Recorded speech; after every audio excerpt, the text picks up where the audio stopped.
안녕하세요. 책과 영화를 사랑하는 북마존입니다.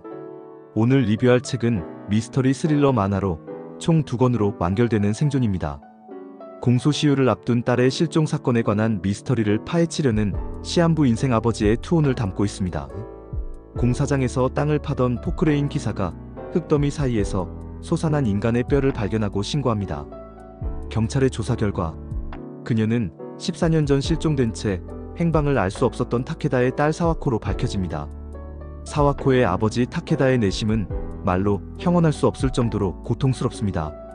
아내도 투병 중에 세상을 떠나고 딸은 영문모를 이유로 실종되었다가 14년 만에 백골로 돌아온 데다 자신도 치료 불가능한 암에 걸렸다는 판정을 받았으니 그 속이 오죽할까요? 타케다는 딸의 죽음에 얽힌 미스터리를 풀어야겠다고 생각하고 직장에 사표를 낸 후 홀로 흔적을 찾아 여행을 시작합니다. 과연 타케다는 죽기 전에 딸의 죽음 원인과 범인을 찾을 수 있을까요? 이 만화가 독특한 이유는 글과 그림을 담당한 작가들의 화려한 이력 때문입니다. 이 작품의 원작은 후쿠모토 노부유키이고 작화는 카와구치 카이지가 담당하고 있습니다. 일본 만화, 특히 도박과 게임 만화를 많이 본 독자라면 후쿠모토 노부유키를 모를 수 없습니다. 저도 무척 좋아하는 작가 중 한 명인데요. 이 작가를 좋아하기까지는 참 오랜 시간이 걸렸습니다. 왜냐하면 이 작가가 그림을 너무 못 그리거든요. 만화를 고를 때 표지와 제목, 그림체와 분위기를 보고 괜찮다 싶으면 보는데 후쿠모토 노부유키의 그림은 어지간한 아마추어보다도 못해서 몇 번이나 책장에 꽂아놓기를 반복했습니다. 이 작가와 힘들게 인연이 닿은 것은 1996년에 나온 그의 작품 도박묵시록 카이지 덕분이었습니다. 주인공인 카이지가 목숨을 건 도박에 빠져들면서 걷게 되는 승부사의 길을 통해 인생의 의미에 대해 생각하게 만드는 이 작품은 지금까지도 다른 도박 만화들이 따를 수 없는 구성의 독창성과 절묘함으로 독자를 압도합니다. 이 만화를 보았다면 오징어 게임이 이 만화를 표절했다는 주장에 대해 수긍할 수 있을 겁니다. 그 이후로 비록 작화는 엉망이지만 구성의 절묘함과 스토리텔링의 독창성과 재미에 빠져서 그의 작품이라면 가리지 않고 보는 중입니다. 작화를 담당한 카와구치 카이지의 대표작은 침묵의 함대와 지팡구입니다. 침묵의 함대는 일본의 핵 잠수함 함장가이에다가 잠수함을 탈취한 후 독립국가를 선포하며 전 세계를 상대로 전쟁을 한다는 작품인데요. 고증은 엉망이지만 스토리의 독창성 덕분에 꽤나 인기를 얻었습니다. 이 두 사람의 솜씨가 한데 모였으니 작품이 좋지 않으면 이상하겠죠? 그럼 본격적으로 작품 속으로 들어가 보죠. 이 작품 생존은 제목부터 독특합니다. 생존이 제목이지만 정작 내용은 주인공의 죽은 딸을 다루고 있다는 점에서 역설적이거든요. 차라리 생존보다는 부활이 더 좋지 않았을까 생각이 듭니다. 시한부 인생을 선고받은 주인공이 딸의 죽음에 관한 미스터리를 풀고 범인을 잡은 후 암의 완치 가능성을 통보받거든요. 타케다는 회사에서 잘 나가는 임원이지만 사생활은 그렇지 못합니다. 외동딸인 사와코는 14년 전 가출로 실종되었고 아내는 병으로 사망했습니다. 설상가상으로 그 자신도 암에 걸려 6개월 정도밖에 안 남았다는 사망 선고를 받죠. 상실감과 좌절감에 자살할 결심까지 하지만 딸 사와코의 시신이 발견되었다는 경찰의 전화를 받고 남은 인생 동안 딸의 죽음에 얽힌 미스터리를 해결하겠다고 결심합니다.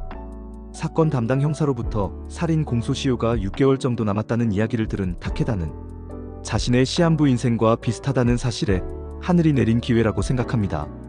타케다는 딸이 좋아하는 화가의 개인전을 보러 나간으로 간 행적을 확인합니다. 사와코가 어린 시절 함께 왔던 곳에서 그림을 그린 사실을 확인한 타케다는 당시 이곳에서 촬영을 한 여성의 사진 속에 찍힌 사와코와 신혼미상 남자의 뒷모습을 보게 됩니다. 타케다는 사와코가 남자의 차에 타려는 행동으로 봐서 두 사람이 아는 사이라고 확신합니다. 하지만 담당 형사는 타케다의 이야기를 무시해버립니다. 타케다의 주장에 귀를 기울인 사람은 같은 과의 무라이 형사였습니다. 무라이 형사는 상부를 설득해서 사와코 찾기 포스터 인쇄 부수를 3배나 늘리는 등 수사에 전력을 다합니다. 두 사람의 노력에도 불구하고 공소시효 마감일은 지나고 말았습니다. 절망 속에 타케다는 수사 중 정신을 잃는 등 건강 상태마저 악화됩니다. 타케다와 무라이 형사는 폐차장에서 14년 전 현장에 있었던 카마로를 발견합니다.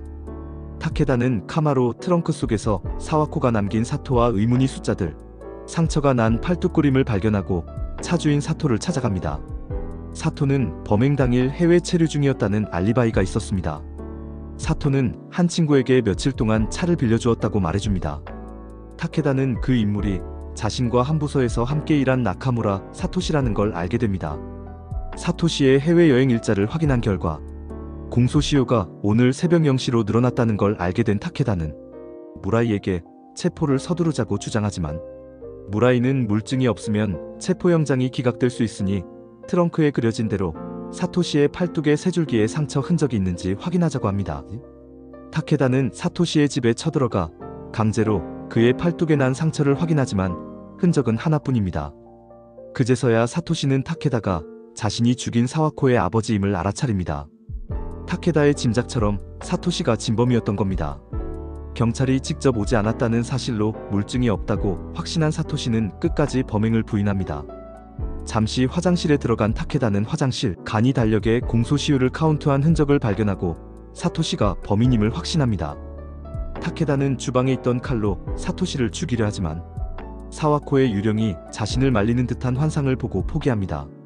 집으로 돌아온 타케다를 찾아온 무라이 형사는 사와코가 당시 타케다에게 보낸 그림 엽서의 소인이 살해 추정기일보다 5일이나 늦은 9월 21일이라고 알려줍니다. 만일 이것이 사실이라면 사와코 살해 공소시효일은 5일이나 뒤가 되는 거죠. 기쁨도 잠시 무라이 형사는 21일에 카드를 넣은 당사자는 사와코가 아니라 사토시일 거라고 말합니다. 하지만 범인을 압박하기 위해 21일에 사와코가 살아있었다고 가정하고 체포영장을 발부받기로 하죠. 두 사람은 사토시를 만나 증거를 들이대며 압박합니다. 사토시는 트렁크에서 발견한 사원증, 모발, 차를 빌린 사실 등을 추궁당하며 이젠 끝이다 절망하다가 갑자기 두 사람의 주장을 무력하게 만들 증거를 찾습니다. 바로 당시의 여권입니다. 여권에는 9월 21일 나리타 공항을 통해 사토시가 출국했다는 사실이 도장으로 찍혀 있었습니다. 체포가 실패로 돌아갔나 싶어 두 사람이 좌절하려는 순간 팩스가 조용히 동작합니다. 팩스 안에는 카마로의 트렁크 안에 사와코가 쓴 숫자가 무슨 의미였는지 밝혀져 있었습니다. 놀랍게도 그 숫자들은 9월 17일과 18일 일본 상장 주식의 종가였던 것입니다. 즉, 사와코는 트렁크 속에서 라디오를 들으며 이틀 동안 생존해 있었다는 증거였죠. 결국 사와코가 죽은 시점이 16일이 아니라 18일이라는 사실이 명확하게 밝혀지면서 살인 사실까지 당당하게 자백하며 무라이 형사와 타케다를 조롱했던 사토시는 현장에서 체포되고 맙니다.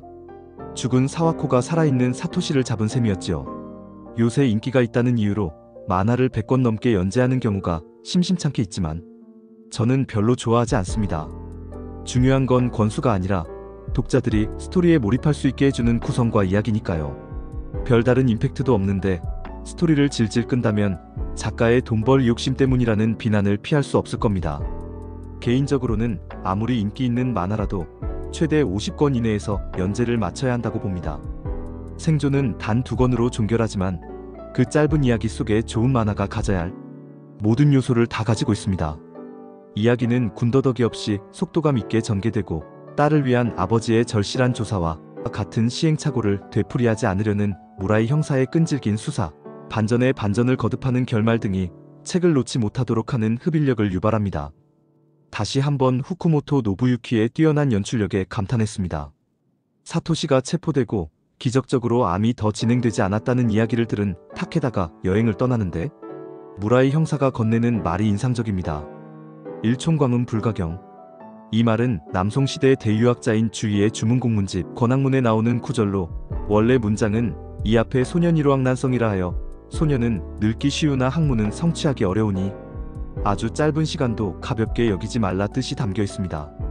원래는 한눈 팔지 말고 열심히 공부하란 뜻이지만 여기서는 공소시효에 쫓겨 미친 듯 단서를 찾으려던 두 사람의 눈코 뜰 새 없었던 입장을 대변하고 있습니다. 2권밖에 안 되는 길이에 이 정도로 흡입력 있는 작품을 찾기란 쉽지 않을 듯합니다. 북마존 평점은 7.0입니다.